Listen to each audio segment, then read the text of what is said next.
आज हम जिस विषय पर बात कर रहे हैं कि कभी कभी जो हमारे इतिहास के झरोखे में अगर हम जाके देखें तो महाभारत है, रामायण है, ऐसे बहुत सी ग्रंथ है, बहुत से ग्रंथों में हमें पढ़ने को बहुत कुछ मिलता है। उसी ग्रंथ की कड़ी में हम एक आज जिस विषय पर बात कर रहे हैं वो ग्रंथ है महाभारत। महाभारत में एक किस्सा है कि जब पांडव और कौरवों की लड़ाई होती है और उसमें बहुत बड़ा जो रोल है वो अर्जुन का होता है। तो अर्जुन को युद्ध से भटकाने के लिए और अर्जुन को युद्ध के मैदान में दूर ले जाकर पीछे जो है कौरव चक्रव्यूह के नाम के युद्ध की रचना रचते हैं। चक्रव्यूह जो है बहुत एक ऐसा गंभीर युद्ध था और उसकी संरचना इस प्रकार से की गई थी कि उसको हर एक आदमी नहीं जानता था। तो ऐसी स्थिति में जब ये चक्रव्यूह की रचना हुई तो उसमें अर्जुन को बहुत दूर ले जाया गया और उस पीछे जो है अभी कोई लड़ने वाला नहीं था। तब अभिमन्यु जो है पांडवों के बीच में इस चिंता को हटाने की कोशिश करता है और वो कहता है कि मुझे इस चक्रव्यूह को तोड़ने की रचना पता है और मैं इस चक्रव्यूह के युद्ध को जीत सकता हूँ और आराम से इसको जो है अपने पक्ष में कर सकता हूँ। तब इसी विषय की चिंता को और ज़्यादा गहराई में जानते हुए सभी लोगों ने पूछा कि तुम्हें ये पता कैसे है, तुम कैसे जानते हो, किस प्रकार जानते हो। तो दोस्तों जो भी मेरे व्यूवर्स हैं, जो भी लोग मुझे सुन रहे हैं, मैं उन्हें बताना चाहता हूँ कि अभिमन्यु ने एक ही बात कही कि जब मैं माता के गर्भ में था और मैं जब सुनने की स्थिति में आ गया था, यानी माता के गर्भ में जो बच्चा होता है वो एक समय के बाद सुनना शुरू कर देता है। तो उस स्थिति में मेरे पिताजी ने अर्जुन ने जो बात कही थी कि चक्रव्यूह में मैं इस प्रकार से जाता हूँ और इस प्रकार चक्रव्यूह में मैं जा करके आगे लड़ता हूँ, तब तक तो मेरी माता ने मेरे पिता की कहानी को सुना था और उस चक्रव्यूह की रचना को सुना था। लेकिन जब युद्ध करके और वापस आने का समय आया तो मेरी माता को नींद आ गई थी, तो मैं भी गर्भ में सो गया था और उस कारण से मैं जो है केवल अंदर जाना जानता हूँ, अंदर से निकलना कैसे है मुझे पता नहीं है।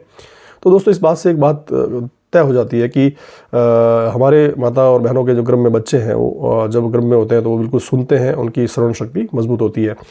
इसी चीज़ का असर जो है पिता घर से बाहर होता है, माता घर के अंदर होती है और बच्चों के साथ ज़्यादा समय व्यतीत करती है। तो इस स्थिति में बच्चों के साथ बहुत बड़ा समय जो है माता देती है। तो ऐसी स्थिति में जो है वो स्थिति ये बनती है कि माता जब बच्चा गर्भ में होता है तो आज के टाइम में माताएं पढ़ी लिखी होती है, माताएं समझदार होती है, तो बहुत बड़ा मोबाइल का उपयोग करती है और जिसके द्वारा माता के गर्भ में पलने वाला बच्चा भी इस बात को बहुत बेखूबी सीख लेता है, क्योंकि ये महाभारत में इसका प्रमाण है। अब पूरी रात माताएं जब मोबाइल चलाती है, गर्भ में बच्चा है उसको पूरा श्रवण करता है, फिर माता की जो गतिविधियां हैं उसको ऑब्जर्व करता है और जन्म के बाद भी माता के पास बच्चा रहता है।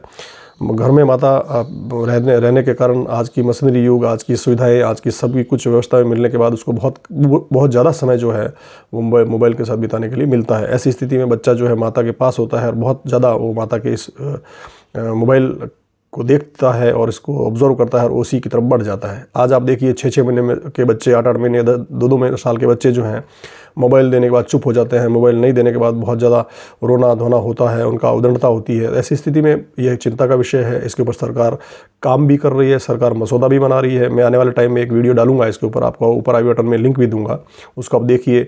और अभिभावकों को सोचना होगा, शिक्षकों को सोचना होगा, बुजुर्गों को सोचना होगा और हमें हमारी बहन बेटियों को सोचना होगा कि उनके गर्भ में जो बच्चे पलते हैं उनको उस समय प्रेगनेंसी के टाइम में मोबाइल से दूर रहें जितना हो सके।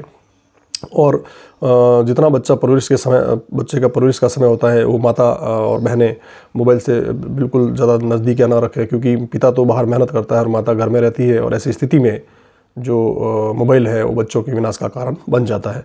आज मोबाइल की स्थिति ये हो चुकी है कि मोबाइल यदि बच्चों को अब ना दिलाओ तो वो आत्महत्या तक में चले जाते हैं। तो मैं ये कहना चाहता हूँ कि इस स्थिति में हम किस स्थिति में आगे बढ़ रहे हैं, क्या स्थिति हमारी बन रही है, ये हमें बहुत चिंता का बड़ा विषय है। और इसी चिंता के विषय को ख़त्म करने के लिए मैं चाहता हूँ कि आने वाले समय में जो है इसको जो है समझा जाए, इसको जाना जाए, इसको और आगे बढ़ाया जाए कि हमें मोबाइल को नहीं उपयोग में लेना है। माताएं बहनें जो है उनको इस प्रकार, जो हमारी बुज़ुर्ग माताएं बहनें हैं, हमारी बुज़ुर्ग जो दादियाँ हैं, नानियाँ हैं, चाची है, कोई भी ताई है, तो उससे भी हम निवेदन करना चाहते हैं कि वो इस प्रकार की बातों को अमल में लाएं। और विशेष करके वो बुज़ुर्ग तो कहने पर ये मानने वाली बात उन महिलाओं को ज़रूरी है जो या तो बहू है या इस उम्र के पायदान पर है, जो उनके घर में बच्चे हैं और वो बच्चों का निर्माण कर रही है, बच्चों का पालन पोषण कर रही है, बच्चों को शिक्षित कर रही है।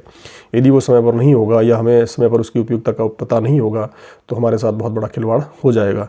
तो मैं मोती सिंह राठौड़ इस विषय पर आपसे बात करना चाहता हूँ कि माताएं और बहनें गौर करें और अपने नन्हे मुन्ने बच्चों को मोबाइल से बचाएं। ये हमारा टॉपिक है और इस वीडियो को ज़्यादा से ज़्यादा शेयर कीजिए। यदि आपने मेरे चैनल को सब्सक्राइब नहीं किया तो इसको सब्सक्राइब कीजिए और ज़्यादा से ज़्यादा मेरे वीडियो को आगे बढ़ाने की कोशिश कीजिए। फिर एक नई विषय के साथ आपके साथ हाजिर होने की पूरी कोशिश करूँगा। तब तक दीजिए आज्ञा। जय हिंद, जय भारत। देखते रहिए मोकाजी टीवी। मैं Moti Singh Rathore, chief editor Mokaji TV. यदि आपने मोकाजी टीवी की ऐप इंस्टॉल नहीं की है तो आप गूगल प्ले स्टोर पर जाकर मोकाजी टीवी नाम से जो है ऐप इंस्टॉल कीजिए। साथ ही mokazi tv.com नाम से वेबसाइट है, उसको विजिट कीजिए। जय हिंद, जय भारत।